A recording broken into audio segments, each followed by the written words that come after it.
Meow, meow. Uh, my head hurts. Good morning, Fluffy. My head is pounding. I wake up to the sound of my cat Fluffy's meowing. A fluffy ball is rubbing against my face. This is our usual morning routine. I'm so hungover today. My body feels heavy. I check the time and day on my phone by my pillow while petting Fluffy. Sunday. Oh, right, I had a drinking party last night. Still groggy and with a splitting headache, my brain isn't functioning well. Yesterday, we had a celebration because a big project was completed, and our manager, John, organized a drinking party.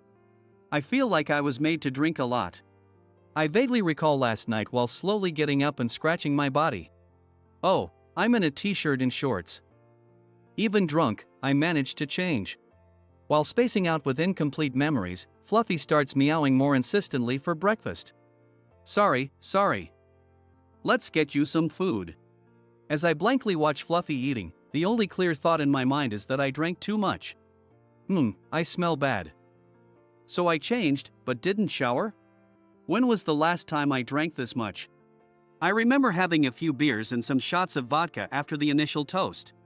I can't remember anything. Well, I should take a shower. Just as I'm heading to the bathroom, my phone rings. It's a call from my colleague, Tim.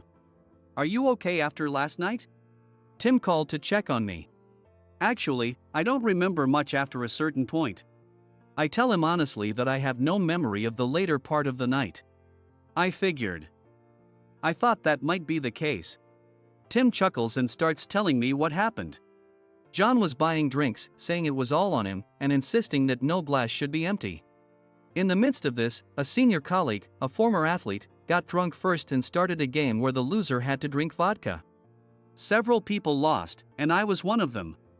Even though it was a small glass, the vodka had a high alcohol content. I apparently knocked a shot down, pretending to be fine. When Tim, who was sitting next to me, asked if I was okay, I repeatedly and cheerfully said, I'm fine. When you say that, it usually means you're not fine at all. I swapped your mixed drinks for water, but somehow, you always got caught during those times and kept drinking anyway. Tim, sounding astounded, was still concerned about me despite my attempts to seem okay. So you don't remember going home with Emily? No way. I went home with Emily? I can't help but exclaim in surprise. My memory is completely blank from the time I took that vodka shot until I woke up this morning. How drunk was I? According to Tim, I volunteered to walk Emily home, saying, "You're pretty, and it's not safe for you to walk alone." Besides, we both take the same route to go home. Even though I have no memory, what was I thinking? You should contact Emily and make sure you didn't cause any trouble. I am grateful for Tim's concern. I can't believe I went home with my supervisor, Emily. Worried about what I might have done, I decide to contact her. I try to draft a text but keep deleting and rewriting, unsure of what to say. Thank you for last night. Did you get home safely? I ended up sending a general message, but considering I have no memory, asking if she got home safely felt hypocritical. Worried that I might have done something wrong, I nervously waited for Emily's reply. Thanks for checking. I took a taxi home safely. Reading her response, I felt relieved. Since she mentioned taking a taxi, she must have gotten home alone. Just as I was thinking that, another message from Emily came through. Thanks for last night. I got so obsessed, and it got late. Thanks for inviting me into your apartment. You were really sweet. What? She was in my apartment? It got late. Obsessed. Sweet? I read Emily's email over and over again, unable to comprehend it. The more I pieced the words together, the more my mind drifted to inappropriate thoughts. No, that's impossible. Shaking my head to clear my thoughts, I couldn't deny the possibility entirely. Did I really? Oh no. I started to panic, unable to dismiss the idea. Emily is 10 years older than me. She's a top-notch career woman. Fair skin with big eyes and a sharp nose, I've often admired her profile. She's somewhat my type. But at work, she's also strict. I frequently get scolded for my mistakes.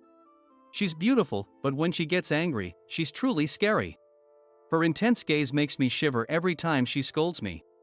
But I know her anger is because I'm still inexperienced. I need to get my act together. I can't afford to be thinking about love or anything like that. Despite these thoughts, what on earth did I do last night? Time just passed by as I was wondering to reply. Thanks. Sorry for keeping you up late. Let's do our best at work tomorrow. After much deliberation, I sent a neutral message. Oh man, what a mess. No matter how hard I tried, I couldn't piece together my memory. Fluffy, do you know anything? I asked Fluffy, who had finished breakfast and was sitting next to me, while petting his head. Fluffy just meowed. Normally, I can somewhat understand what Fluffy is saying, but today, I had no clue. Monday. I was nervous about facing Emily, but she acted as usual. I found myself constantly watching Emily. Every time our eyes met, I got startled and quickly looked away. Taking deep breaths while staring at my computer screen, I tried to calm myself, but my hands couldn't function properly. Is the meeting material ready? Startled by her sudden voice from behind, I almost jumped out of my chair. Not yet. What are you spacing out for? Focus, focus. Get it together. Emily's stern look made me sit up straight. Emily is still as intimidating as ever. Maybe she's keeping work and personal life separate, regardless of what might have happened that night. Or maybe it was all a misunderstanding and nothing happened with Emily. Her behavior at work made me relieved, and I realized I had let my imagination run wild. I was too embarrassed to admit my blackout and too afraid to ask Emily, and I couldn't figure out what happened. But as nothing unusual occurred, days passed by, and soon 2 weeks had gone by. During work, I decided to take a coffee break and headed to the break room. Emily was also there making coffee. How are you? Good. The usual greetings. By this time, I had already decided that nothing significant happened that night and was back to my regular routine. I took a sip of my coffee and gazed out the window, lost in thought. Next to me, Emily also took a sip. However, I noticed Emily's reflection in the window, and she was staring at me. I involuntarily stiffened. Worried I had messed up at work again, I cautiously turned to face her. Hey, so? Yes. I straightened up at Emily's words. Always ready to get scolded. When is good for you? When is good for what? Was it for a work meeting or a deadline I forgot? I desperately tried to recall any relevant task, but my mind went blank. However, I noticed a slight smile on Emily's face, transforming her stern expression into a friendly one. You said it's fine anytime. And you will let me know when you're free in the evening. How about tonight? I had no idea what she was talking about. Despite her hint, I couldn't connect it to anything in my memory. Yes, sure. Buying time, those were the words that came out.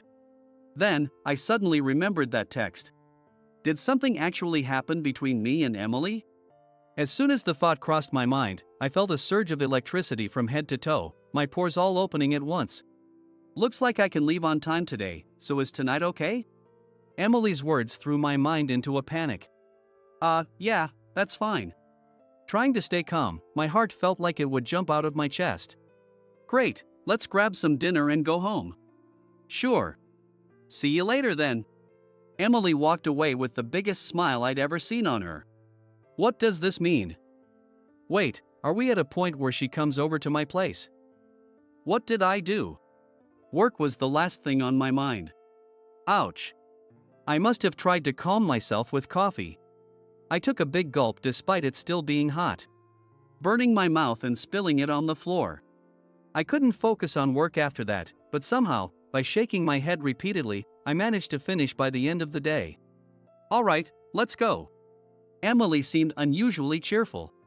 My throat went dry, unable to believe what was happening. You're coming to my place, right? Maybe we were heading to a bar. I asked Emily to confirm, wondering if I was mistaken again. Of course. We can't meet anywhere else but your place. Her usual stern expression was gone. I could see that Emily was excited. What is our relationship? For the past 2 weeks, nothing had happened with Emily, and suddenly, something seemed to start again. It's okay to drink at your place, right? Let's grab something from the supermarket. Emily's voice snapped me back to reality.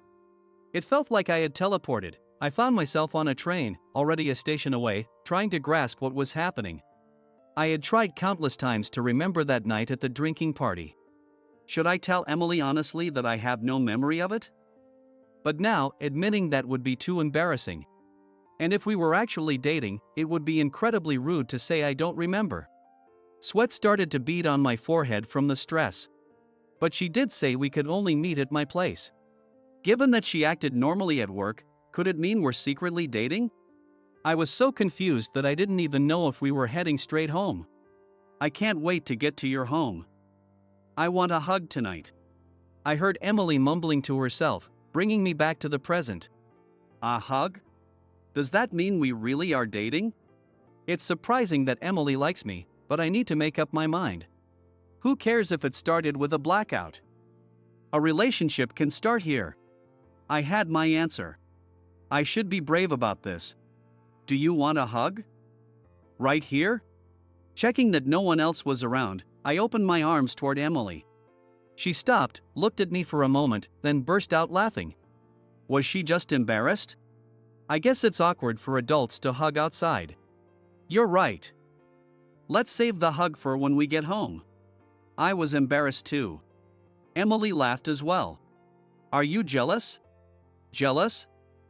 Of what? Fluffy may be a boy cat, but he's like a lover to you, right? Fluffy? He's so affectionate and cute. Even though we just met recently, he sat on my lap, and he was adorable. You said I could come over any time. But you never invited me again. I got tired of waiting. Oh, can we buy some treats for Fluffy? He'll be happy, right? Emily, who looked excited, entered the supermarket. Wait, was this all a misunderstanding? The realization hit me like a cold wave. I felt embarrassed and disappointed. I tried to remain composed but was clearly rattled. I ended up with a shopping basket full of grilled beef, rice balls, and sandwiches. Emily said, "Are you really going to eat all those carbs?" I made an excuse that they were for breakfast, feeling utterly confused. I arrived home feeling deflated. Fluffy greeted me with his tail straight up, rubbing against my legs and then Emily's. Emily was smitten with Fluffy. While I prepared Fluffy's food, Emily followed him around, cooing over how cute he was as he ate. Where was the usual stern Emily? You really like cats, huh? I told you before, I've had cats since I was a kid. Oh, did you? I almost let something slip. But this could be an opportunity. To find out more about last time, I asked her about the cats she had and how many there were. For a cat lover, talking about their pets is always enjoyable. The strategy worked, and Emily happily talked, saying, as I mentioned before. It turns out that Emily's family currently has 2 cats. Her family loves cats and has always had lots of cats since she was a child. When Emily started living alone, she considered finding a pet-friendly apartment but decided against it, thinking she couldn't properly care for a pet with her busy work schedule. She visits her family occasionally to see the cats, but it's rare due to the distance. During that time, she found out that I had a cat. That night at the drinking party, when my colleagues invited me to an after-party, I said, "I need to go home early because my cat is waiting for me." When I learned that we take the same route to go home, I told her, "It's not safe to go alone, so I'll walk you home." On the way home, we talked about cats, and I told her cute stories and showed her pictures of Fluffy. Emily's eyes lit up. And I ended up inviting her over by saying, "Do you want to come to my place?" Despite not remembering any of this, I laughed but felt relieved to finally understand the situation. "Thanks for letting me see Fluffy again today." Emily was happy while playing with Fluffy. Fluffy, being friendly, loves being petted and would sit on anyone's lap. He would bring his toys to me or Emily, dropping them in front of us to play. If we threw a small stuffed toy, he would chase after it, and he loved playing with a feather toy. Fluffy is truly adorable. Emily was smiling and laughing while playing with him. "You laugh a lot, Emily." The words slipped out. "What do you mean by that? Are you saying I'm usually scary?" "Well, I guess I am." I know I can be intimidating. Yeah, I'm always nervous about getting scolded by you. Emily laughed out loud at my honesty. But seeing Emily like this, I found her incredibly cute. You're really cute when you laugh like this. Before I realized it, I had said it out loud. Emily looked away, blushing slightly. Cute, huh? What do you think, Fluffy? Emily petted Fluffy, talking to him. Fluffy meowed happily, rubbing against her and then coming to me, rubbing against me too. Our eyes met as we watched Fluffy. What? I just like seeing you like this. You're cute. Stop teasing me. I'm your boss, you know. Does being 10 years younger make it a problem? Oh no. Emily, wake up. We're going to be late. What? Oh no, I overslept. Emily jumped out of bed in a panic, and Fluffy watched from the bedside. Whose fault was this? I shouldn't blame Fluffy. Early morning, 4 a.m. Fluffy woke me up for food, and after feeding him, I went back to sleep, ended up oversleeping. Though we had set alarms, both Emily and I had turned them off without realizing it. That night, after I confessed my feelings to Emily, she asked for time to think. My initial excitement was due to a misunderstanding, but seeing Emily play with Fluffy made me realize I had liked her for a long time. Although she's still my boss, I thought we could always laugh together as long as I was with her. I honestly expressed my feelings, but Emily seemed concerned about our age difference and felt bad for not being able to commit. While waiting for Emily's response, my feelings never wavered. Despite feeling unsure, I invited Emily over again to see Fluffy, and this time, I confessed my feelings sincerely. I wanted to be with her no matter what. Please go out with me. But it seemed I wasn't the only one who wanted to be together. Meow. Fluffy, sitting beside me, meowed after my confession, looking at Emily. Fluffy, is it okay if I become Mike's girlfriend? Emily asked Fluffy, who meowed again and rubbed against her. Thank you. She said, whether to me or to Fluffy, I couldn't tell, but with Fluffy's encouragement, our relationship began smoothly. Our dates often involved staying in because Emily loved seeing Fluffy. Emily would often say, I don't want to be away from Fluffy and I wish I could take him home with me. Fluffy, would you like to be my cat? One day, Emily said this. Why don't you just become my wife? Let's get married. Fluffy would also love it, right? I had been planning to propose for a while now, so the words came out naturally. Fluffy looked at Emily and meowed. Fluffy was the first to approve our marriage. Now, Emily and I live together. We decided to register our marriage on a special anniversary. The date of the drinking party. When Emily and Fluffy first met. For me, it was an embarrassing day, but thanks to Fluffy, Emily is now by my side as my significant other. That's why we chose it as our fateful day. By the way, Emily doesn't know about my memory lapse. That's a secret between Fluffy and me, a pact between two guys.